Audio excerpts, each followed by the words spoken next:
Hi everyone, welcome back to my channel, Lenox Justifier of Innocence, created by Zeus and Demeter to save humanity. I am here as the character Josephine, which is Lenox in human form, and this is Mr. Buddy. He is the guard dog that was sent down by the ultimate creator.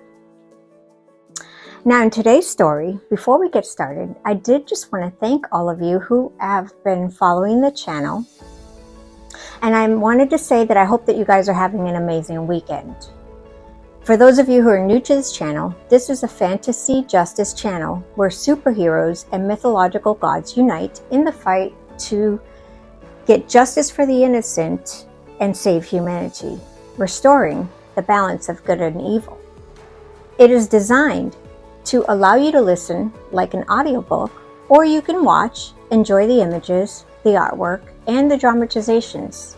Though we are not actors, we try to portray the characters and act out scenes in a manner that will bring a little bit of comic relief to the somewhat dark subjects, to assist you in imagining the story, like a picture book, but on the screen. This channel, it also piggybacks off of the book series titled Lenox Justifier of Innocence, the first of many, which is available at all major booksellers. Some, if not all of the topics, are sensitive in nature. So I did want to forewarn you on that. Some of the topics may trigger emotional response. Though the majority of the stories are loosely based on real-world occurrences, the characters are all fictitious. The names and the places have been changed in order to protect the identity of those involved, and the justice is carried out in imagination and fantasy. In today's story, we're going to go after Boster, who is being held in the federal prison system. He is responsible for running a human trade ring in Miami, and Lenox is going to go and get justice for all of those victims that he hurt. Now, you want to make sure you stay to the end so that you know what's coming up next in the series and on this channel. With that said, please enjoy the show, and we'll see you at the end.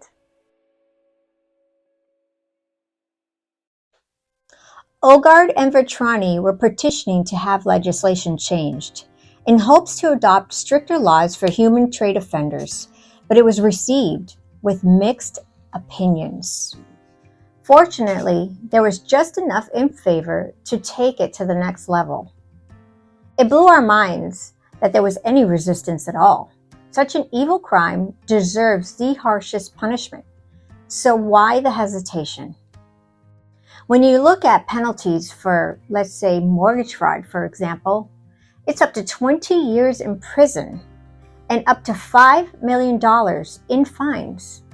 When you compare that to forced relations, which is only up to 48 months in prison and $10,000 in fines in some states. Really? How is that justice?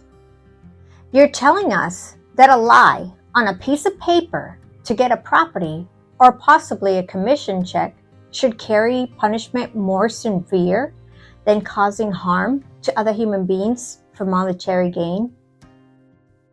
It shows that this country cares more about dollars than human life, which is deeply sinful and frankly evil. But the willingness to make change to the legislation does bring some hope. Let's see how the current administration decides to proceed. Boster was being held in a solitary room. He's been interrogated for 2 straight days, but yet has to reveal anything. Time's up, Josephine said.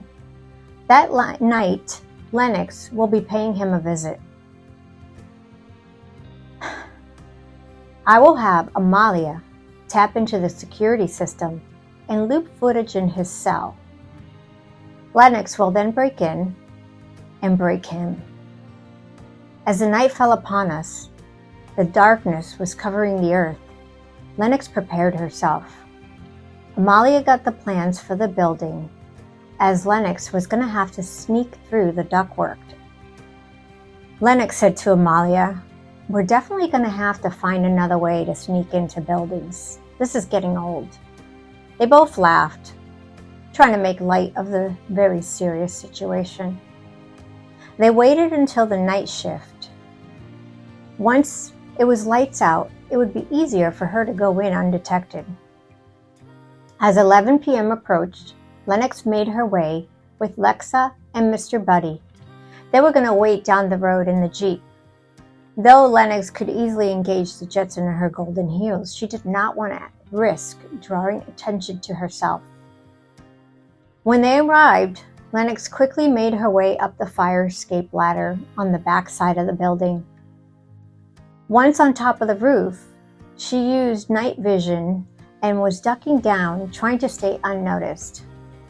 Amalia was tracking her moves and guiding her through an earpiece. Olgard was in the room with Amalia and said, "Why doesn't she use the 3rd Super Bowl ring on her armband? It will make her invisible for 30 seconds. That should be enough time." "Wait, what?" Both Lenox and Amalia responded. "Now you tell me," Lenox responded. "I could have used that before, or I could have just walked right in the front doors." Olgard said, No. It only works for like 30 seconds, and it works just one time, and then it needs rebooting." "Oh, okay. That's good to know." Amalia spotted the roof entry vents, so Lenox made herself invisible, running quickly, managing to jump in before she was visible again. The roof guard turned when he heard the latch and shining his flashlight around. Lenox hid down the side of the duct, waiting for a moment. The guard opened the latch, shining his light down, then shutting it, mumbling to itself, "He's starting to hear things. He's going to need a coffee break soon." "You're clear," Amalia said. "He's back at his post."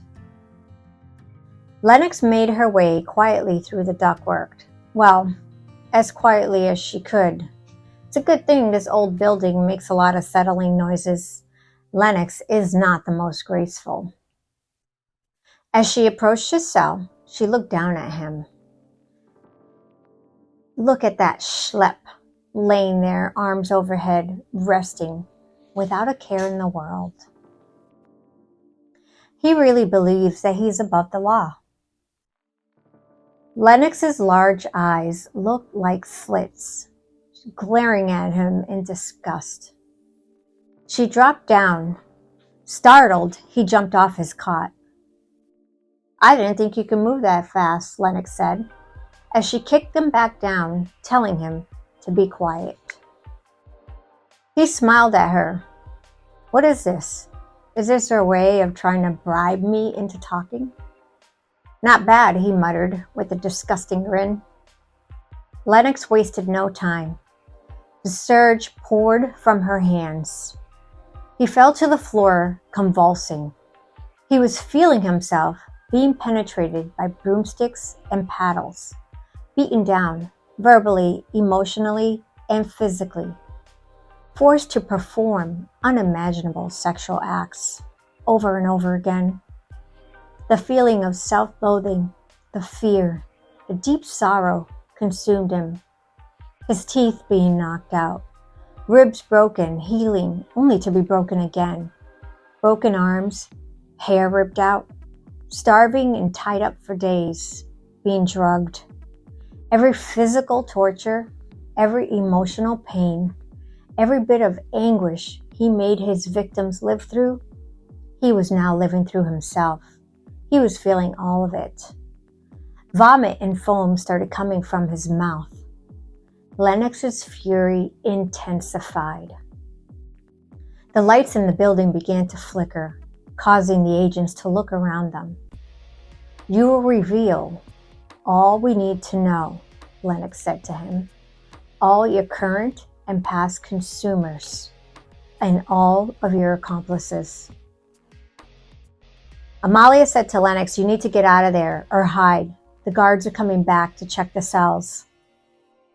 Lenox went back up into the vent, crawling backward just enough so that she could still see in. When the guards opened the cell, they were pleased to see him on the ground convulsing. They looked at each other.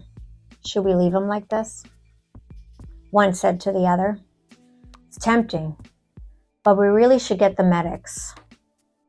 They radioed for the medics. When the medics arrived with anti-seizure medication, it was obvious that it did not work.